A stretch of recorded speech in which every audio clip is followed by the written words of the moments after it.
Good morning. Welcome to the Unbox Your Gift podcast. I'm your host, Rita Joyan. A huge, big congratulations to you. We are now on episode number 66. This is very exciting. And a big thank you to Danielle, who has written her question in and asked a specific question that she wants help with. Now, Danielle, in her question, says she's entering her final year of high school. And so this episode is for you, whether you're entering the final year of high school, whether you're at crossroads and you're in corporate, whether you're your mum coming out of the being a home mum, stay-at-home mum, and going into the workforce, whether you are looking to you really just assess whether 2019 you want to make a career change or just a side move, a different position in the same industry that you're in, and you're not sure. Maybe you're the type of person that has a lot of passions. Maybe you have a lot of interests, but you just don't know how to marry them up or which one to pick.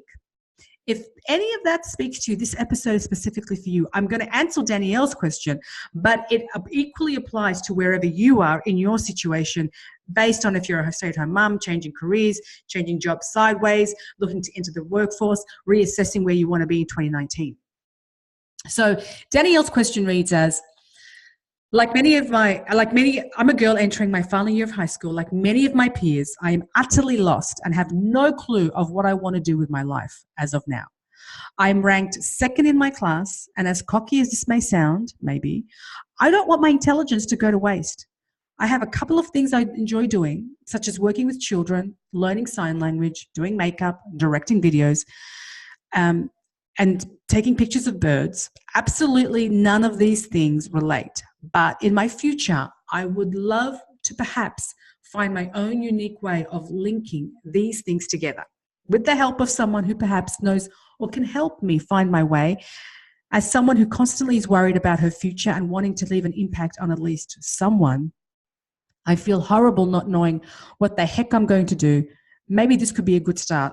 Thank you in advance. Danielle, thank you for your question, because like you, many people are struggling with the same thing. So whether you are a student, this is really going to be of benefit to you.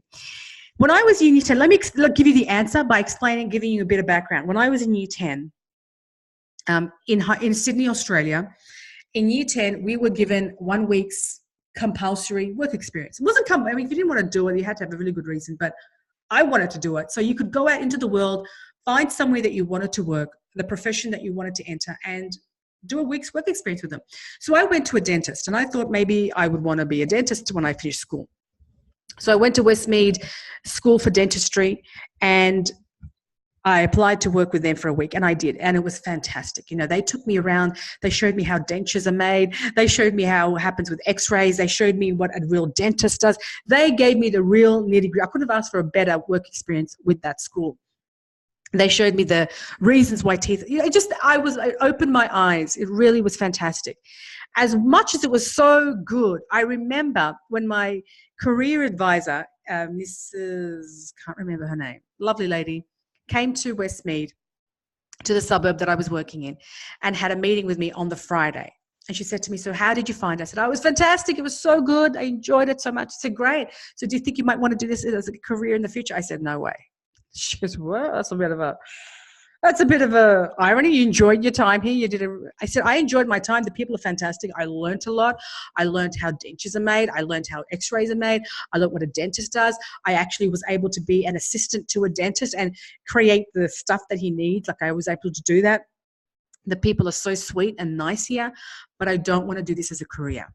Because what Mrs. Batchen, I forget her name, I can't remember her name. But what I didn't tell her was I actually interviewed several dentists.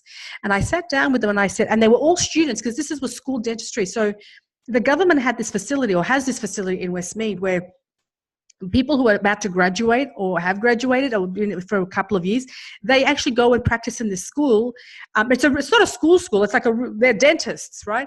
But this is before they might want to go start their own practice, that they might want to go overseas. And do you know what I mean? Like it's just allowing those graduates to enter in the workforce.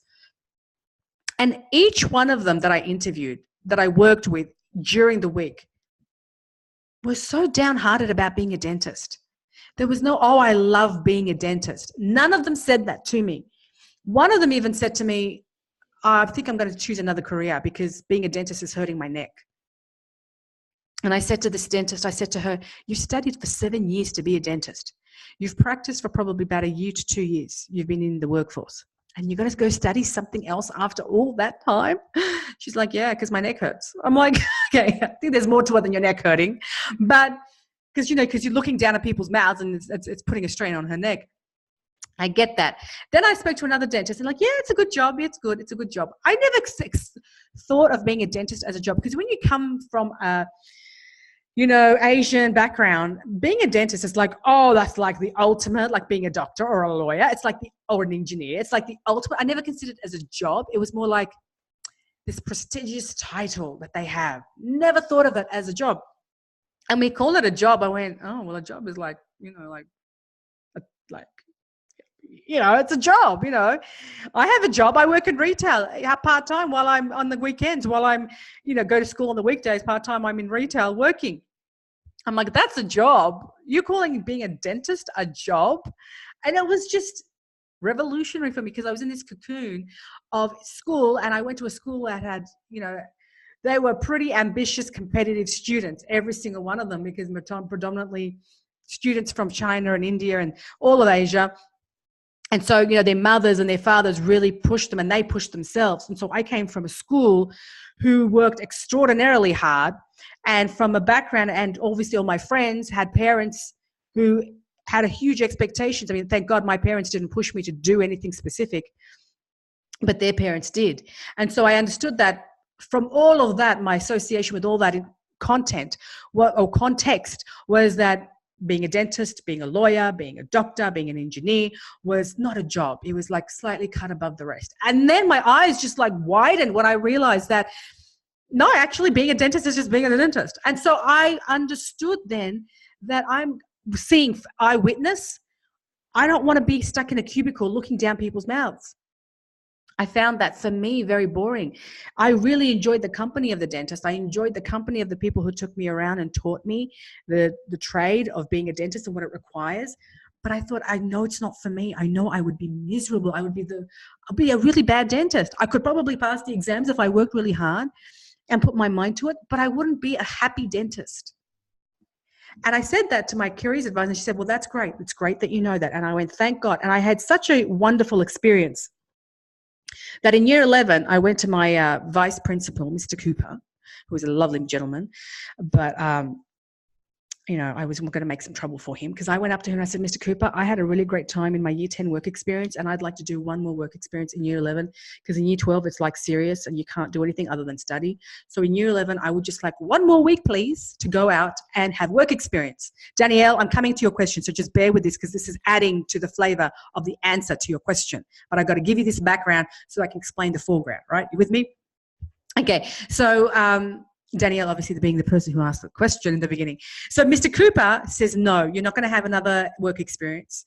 And so I rally up some of my friends. I'm like, come on, let's do another work experience. It'll be great. And they're like, oh, I can't be bothered finding another place to go work experience. And, I don't want to, blah, I can't be bothered. I said, no, but you can have a week off work. Go somewhere and bludge. Just don't do anything. But it's going to be really good for you, because now you're going to know if you're tossing up between two professions of what to study when you finish high school, you don't. So I'm selling it to them.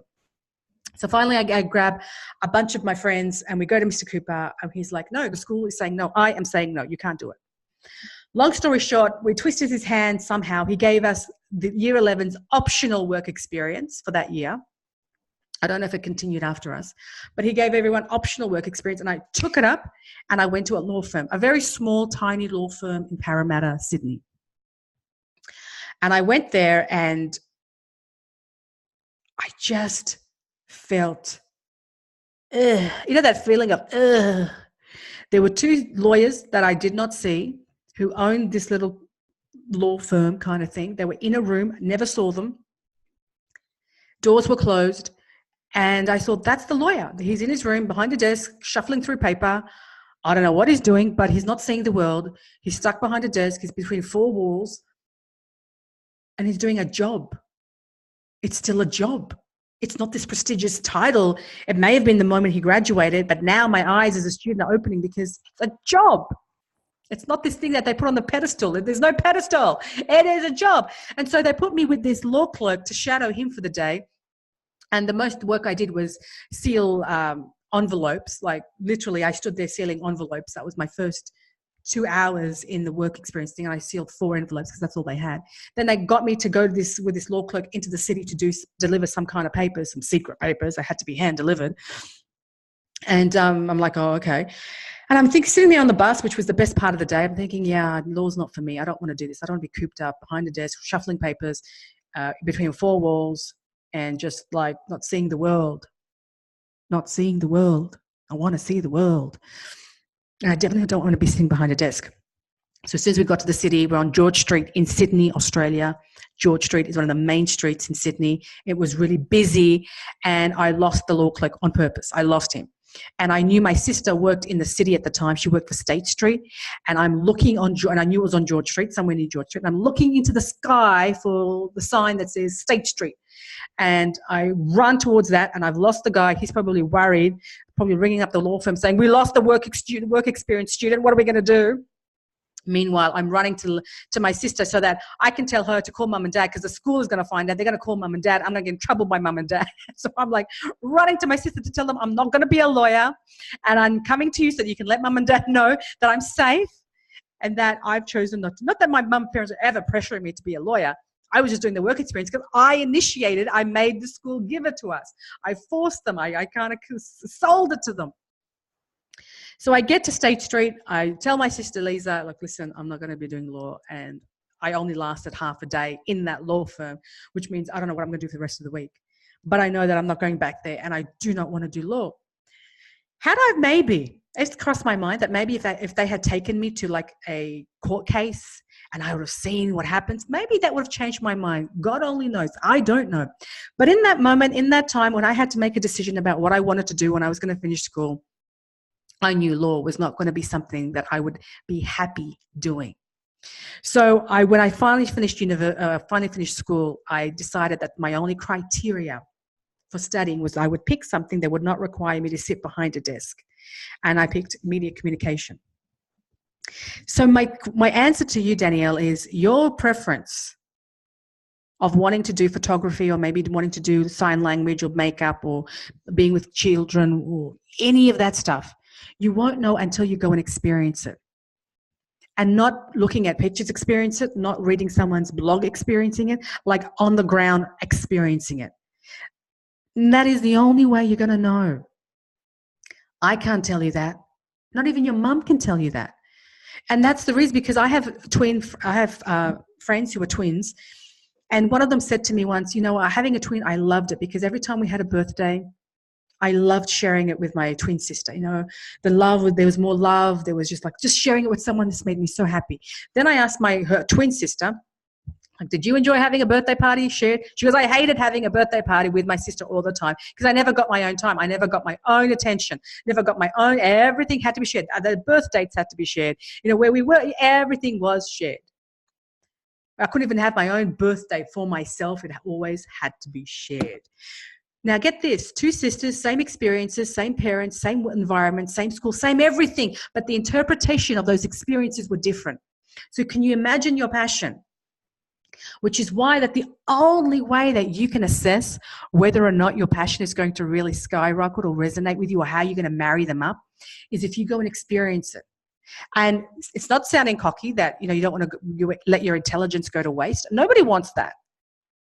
But part of intelligence is also putting yourself in a position where you can fail. And what I find is those students who excel, and you're second in your class, so you're excelling, one of the biggest barriers of entry towards anything new is, what if I fail? And I don't want to fail, because I've got a pretty good track record that I do well no matter what I do. And that's your biggest block. That's your biggest block to overcoming anything, because you're scared of failing because you've done well at school. And I know that because students have said that to me. They've had a really good run at school, and they're like, and then I say to them, well, why don't you try it? Why don't you just go and have a week's experience? Go and approach, I don't really want to do that, or why don't you just study something different? Because I don't, they don't tell me that. I say, well, you're scared of failing, that you weren't going to do, and they're like, yeah. So they won't tell me they're thinking it, but if I say it, they will then confirm it, which shows me that you're just really scared of failing. So there's nothing wrong with that. Adults are scared of failing, but it's your best friend. It's your really, once you let loose that control that failing has on you, you'll be able to stretch wider and further and farther ahead than you could ever imagine, rather than being cooped up and into a box. And it's really important that you understand that if you're struggling with what passions to pick or what your real passion is, go do the passion process. It's on unboxyourgift.com. I've said that for ages. It's free. It's available. It will teach you how to go inside of your own understanding, interpretation of life. You don't need someone else's help to take you through that. It's not going to be like a career test where you answer a bunch of multiple choice questions and it will spit back an answer saying you need to be an optometrist, or you need to be a teacher, or you need to be a dentist. No, it's not going to do that. It's simply going to tell you what you are going to incline towards, what you gravitate towards, what are your interests, minus the overthinking, minus the noise, minus the I'm not sure, minus the doubt. Go take it on board. It's at unboxyourgift.com. And so I'm sharing all of this with you guys because I know that many people struggle with many passions. I know many people struggle picking which one. And I know many people don't want to struggle with wasting any more time, and they want to make a difference in the world. That's a common trait, whether you're just finishing school or you're in your 70s and you're like, I still have more to give. It doesn't change. And I know that because I've worked with everyone from the ages of finishing high school up until the age of 60s, 70s. I've worked with people in all of that, all that spectrum. And the same questions are recurring. And the same answers are wanting to be derived. What do I want good at? What do I want to do? I want to waste time. I don't want to waste my intelligence. I'm confused. I don't want to do. Especially if you're leaving school, there's so much choice. So Danielle, my question to you is, will you do something about it, like taking on board some work experience? And that work experience will be in the process of elimination. It's the best education you can give to yourself, because you can read 10 books on photography. You can read 10 blogs on how to do sign language, the interests that you have. But nothing will spell it out faster for you about what you should go ahead with and whether or not you should go ahead with them and study them, is if you actually go and do it. Now, in the law firm, I didn't do any law. I didn't even see the lawyer, let alone practice any part of anyone explaining to me any kind of the law practices of the firm. But I saw enough to know that it's a very cold and dry environment. I just found it very dry. And I thought studying law is going to be pretty dry. And I didn't want to be a part of that. I just wanted excitement. I wanted movement. I wanted to be up and running. I wanted to be, on the field. I knew that confirmed to me. Being in that place confirmed it to me. Being in the dentist confirmed it to me. Had I not have had those two experiences, maybe I would have gone out and studied law and thought maybe this will be for me, and got into it and started studying it and feeling like this is hard, this is just boring, this is like I don't want to do it, but I should do it because there is this prestige attached to it, and I want to be seen as smart, and I want to be seen as accomplished. And law is going to give me that. The title of a lawyer is going to, solicitor, barrister is going to give me that. And I would have pushed it for the wrong reasons. And then come out on the other end going, oh, this is so hard. Is life hard for everyone like this? And it's just really, I honestly think that's what it would have been. And those who do study law tell me it's dry. And that's how I know. I'm like, oh my goodness, I anticipated it, that it would be dry. But law is for someone who is just loving law, is passionate about that. It may not be dry for someone else. It might just be exciting for someone else. But that's why our interpretations really make a big difference. And I would have fallen in love with the romanticism that law is part of this thing of prestige and excitement, and I would be smart in front of people's eyes. And that would have been nice for the moment, for 6 months. And then reality would really dig in, and I would just be unhappy and feeling like a failure, because I probably would not do well in law, I'd probably fail a subject and go, see, I'm not good at it. I don't know what I want to do now. I've just lost all this time. I've spent a year doing something I don't want to do. Do I do something else? Do I let this year go to waste? Just more stuff comes on top and makes you feel even more crushed, than in the beginning. And it's really important to isolate whether you're picking something for the sake of money, reputation, prestige, title. And none of those things are wrong. It just means, are they going to make you happy? Because you could be a lawyer, but are you going to be a happy lawyer for you? You know, you could be a dentist, but are you going to be one that's happy? Are you going to be the one that adds the most value to those people who need your work? And if the answer is no, because the interest, the passion, the love, the learning, the yearning isn't there, then it's not the one for you. Let that path be for someone who's really going to give that all. And you follow the path that is going to have you bring out the best of you so that you can give the best to others who are going to be the receiving end of what you do. And that's really the crux of it. That's really the crux of it. You know, I used to dream of doing what I do right now, which is speaking, which is videos, which is podcasting, which is teaching what I want to do, not teaching as in classroom teaching. I never wanted to be a classroom teacher. But it was a dream for me, and it was a so far out dream because I had to go and be sensible, and I had to just go get a proper job. And there's ups and downs with that, and there's ups and downs with starting your own gig and going your own way. But you have to accept those ups and downs when you work in a secure, so-called, in brackets, secure, because what is really secure? 9 to 5, or, you know, socially acceptable, or socially acceptable way of finding a job versus doing your own thing. The risks are on both ends, but which risk is worth it? And what do you want to be remembered for before you die? What legacy do you want to leave the world before you die? And for me, it didn't include anything to do with dentistry. And for me, it didn't include anything to do with law. For me, it included adding an understanding of teaching people how to find that thing that lights them up. And I couldn't teach that if I wasn't doing what I was passionate about, which is why I left corporate.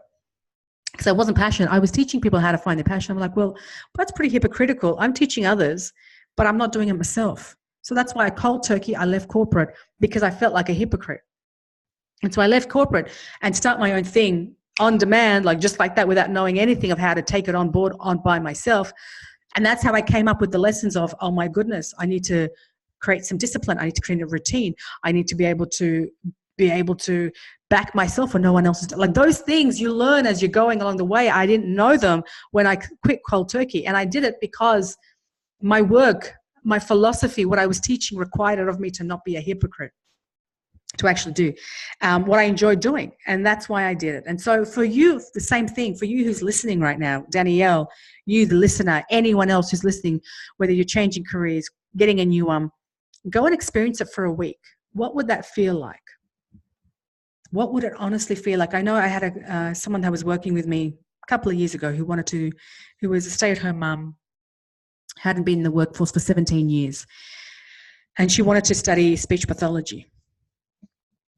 And I said, why do you want to study speech pathology? Oh, because, you know, it would be great work, you know, reputation, prestige, all that stuff was the underlying thing. And that's nothing wrong with that, as long as those things are going to make you happy long term. And I said to her, okay, let's plan this out. So I took her through the passion process, her personality traits. I took her through her values. I took her through what she did as a child. I took her through her what she aspires to have a contribution like the people. I took her through all of that. And none of it pointed to being a speech pathologist. And I said, so can you tell me, is this the process that we've done, which resonates more with you now that we've done the passion process? Does being a speech pathologist resonate with you? Or are you doing this other thing, which I believe from memory was being a presenter, speaking. She wanted to be. So I said, is being a speech pathologist resonating with you more? Or through the passion process, you found being a presenter, a speaker? She goes, oh my God, being a presenter or speaker. I mean, I've always wanted to, and this is where the revelation comes. I've always wanted to do it, but I just didn't feel like I had what it takes. And I'm like, so that's the real answer. You're doing speech pathology as a mask to back up the feeling of, well, what I really want to do. I don't think I can pull it off, because I'm seeing people who are speakers and presenters, and I don't think I can match up to their standards. So I just do something else that will give me the same fuzzy feeling, but not the same level of love and passion, and that's going to light me up. Can you see how it works? Can you see how that just completely dives deep into it? It's incredible, guys. It's incredible. And so when she realized that about herself, she realized that she didn't pursue. And I said, by all means, if you want to do speech pathology, do speech pathology, but understand the underlying reasons why. Because at the end of the day, when it comes exam time and you're a mum of 3 and you know how to juggle anyway. I mean, you know how to juggle. Anyone knows how to juggle? It's a mum. It's a parent. It's a dad who's the parent. You know, you guys know how to juggle. But when it comes to the crunch, when it's exam time, when it's assessment time, when you now have a deadline to meet and you're going to struggle, not struggle because it's hard, but struggle because this is like, I just don't want to do this anymore because it doesn't make me happy, right? When it comes to that, that's when you're going to feel the pain, and you're going to feel even worse because you've put all this time in, you've made a commitment, your kids are looking at you, you're going to feel crap because you're like, I should just get this done for my kids' sake. And it's all going to be for the wrong reasons. So I saved her thousands of dollars going to university, back to university, years of now studying, and then going back into the workforce as like a new recruit, doing something that she would not have enjoyed. Can you see the difference, guys? So it's really about either go get some work experience under your belt, go do the passion process, or do that. One or the other. Your opportunities are there, but don't sit there going, I don't know what to do, because the more you recite, I don't know what to do, the more ingrained that belief is going to be in your brain. I don't know what to do. I don't know what to do. I don't know what to do. And then your brain just will play it on autopilot. I don't know what to do. I don't know what to do. I don't know what to do. You do know what to do. You just have to change your habit and take the action, whether it's to get work experience or do the passion process or do both. Do both. Go to town and do both. You know, you never know. But you are going to get more clearer. You are going to get more clearer. And it's going to take you away from this place of being stunted and stuck and stagnant, which is what you feel right now. But let me tell you, I've been there. Others have been there. And if others can come out of that, so can you. You just got to take the prescription. And the prescription is work experience or the passion process. Try that for you specifically for this question.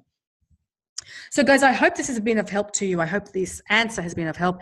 And you can see that it's all in your control. The beauty about what I've discussed is that you don't need to go and do anything different. The answers, the results, the outcome is in your hands. You have ownership. You have control. And that's a gift. That's a gift that you're able to do that and not rely on someone else's permission, prescription, or anything else like that. You have prescribed it. I've given you the prescription of what I believe you need to do to get yourself out of there. Many have taken that prescription and cured themselves of being stuck, stagnant, and stale where they are.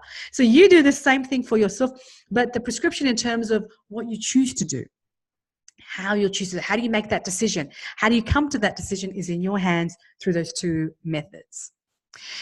I'd love to hear from you guys. Do you have any other methods that you would share? Is there anything else that you would prescribe to people? Is there anything else that you would say to add on to that specific question? If you have found this podcast to be helpful, if you found it that it is worth giving it to someone else, if you have found benefit in it, then please, by all means, share it with someone else. Please go ahead and subscribe. Please like it, because that tells me that these are the questions that are valuable to you. And as such, I can bring greater value to you by seeing your actions of what you do. And if this is making a difference for you, then it allows me to create more of this for you so that you too can upskill, up-level, and get to that standard of where you want to be with looking at your passion, living your passion, and doing whatever it takes to unbox it. So wherever you are in the world, whatever you're doing, I appreciate you for joining me once again. I appreciate your time. I appreciate your commitment to wanting to find your gift and unbox it. And my advice to myself and to you is that life is a gift. Unbox it. Have a beautiful day.